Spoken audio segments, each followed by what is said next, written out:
Good morning बच्चों। हम जो पाठ पढ़ रहे थे पर्यायवाची शब्द, उसके प्रश्नों को हल करेंगे आज हम। अभ्यास प्रश्न। क्या होता है पर्यायवाची शब्द, किसे कहते हैं पर्यायवाची शब्द, क्या परिभाषा है पर्यायवाची शब्द की। तो एक शब्द का समान अर्थ बताने वाले शब्द, ठीक है, समान अर्थ बताने वाले शब्द को पर्यायवाची शब्द कहा जाता है। क्या कहा जाता है?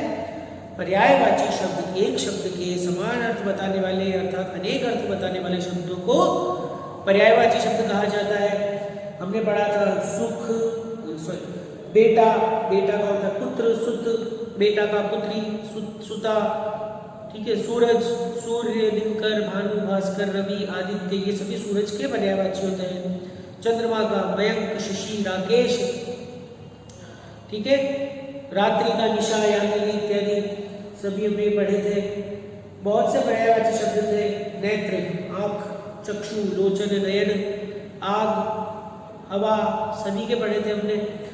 तो आइए इस पाठ के प्रश्नों को अब हम हल करते हैं, देखते हैं। आप अच्छे से इनको याद कीजिए, समझिए और अभी चलिए प्रश्नों को हम हल करते हैं। पर्यायवाची शब्द। तो आइए बच्चों, आज हम पर्यायवाची शब्दों के प्रश्नों को हल करते हैं। ये पर्यायवाची शब्द थे, आपने अपनी नोटबुक में लिखे इनको।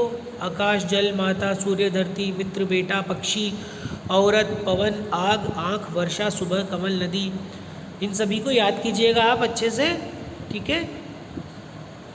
अब देखिए आगे, मौखिक। पर्यायवाची का क्या अर्थ है? समान अर्थ बताने वाले शब्दों को पर्यायवाची शब्द कहते हैं, ठीक है। एक समान अर्थ बताने, एक जैसा अर्थ बताने वाले शब्दों को पर्यायवाची शब्द कहते हैं। मित्र शब्द के कोई दो समान अर्थ बताइए। तो एक है सखा, दूसरा है दोस्त। अब देखिए, जो शब्द सही पर्यायवाची नहीं है उन शब्दों पर गलत का निशान लगाइए।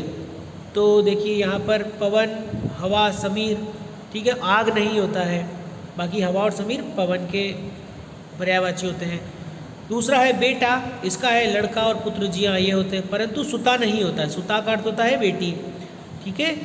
अब है घर, घर का पर्यायवाची सदन और आलय दोनों होता है, धरा नहीं होता है, ठीक है। तो धरा पे हमने निशान लगा दिया, सही का निशान लगाया, कोई समस्या नहीं, हमें उसको मार्क करना है बस।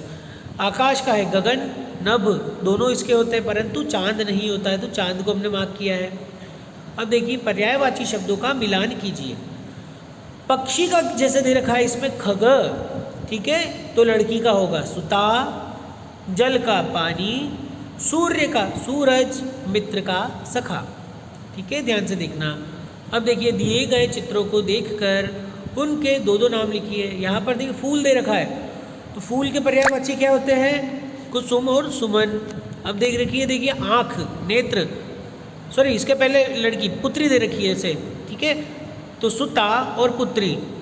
अब देखिए यहाँ पर आँख दे रखा है, आँख का बनेगा नेत्र, लोचन, नयन, चक्षु, कई होते हैं। अब यहाँ पर आग दे रखी है, देखिए आग का बनेगा पावक और अग्नि। अब हमें करना है, दिए गए शब्दों के दो दो पर्यायवाची शब्द लिखिए। कमल, इसका होगा पंकज, जलज। धरती, धरा और भू। मित्र, सखा और दोस्त। रवि का होगा भानु और सूर्य का होगा भानु और रवि। भानु, भास्कर, रवि, आदित्य, दिनकर, दिवाकर, ये सभी सूर्य के पर्यायवाची होते हैं। अब देखिए, अब आप इनके नाम का पर्यायवाची शब्द यानी अर्थ लिखिए। मेरा नाम अनिल है, मेरे नाम का पर्यायवाची शब्द बताएं। पवन हो गया, हवा हो गया, ठीक है। मेरा नाम वर्षा है, मेरे नाम का पर्यायवाची शब्द बताइए। वर्षा, बरसात, बारिश, वृष्टि, ठीक है, ये सभी इसके पर्यायवाची हो गए। अब आपको ये सभी पर्यायवाची शब्द अच्छे से याद करने हैं। कलम विलोम शब्द पढ़ेंगे, ठीक है। इन पर्यायवाची शब्दों को अच्छी तरह से याद कर लेना आप। एक्सरसाइज अपनी बुक में सॉल्व करना, ठीक है बच्चों। चलिए ठीक है, बाय।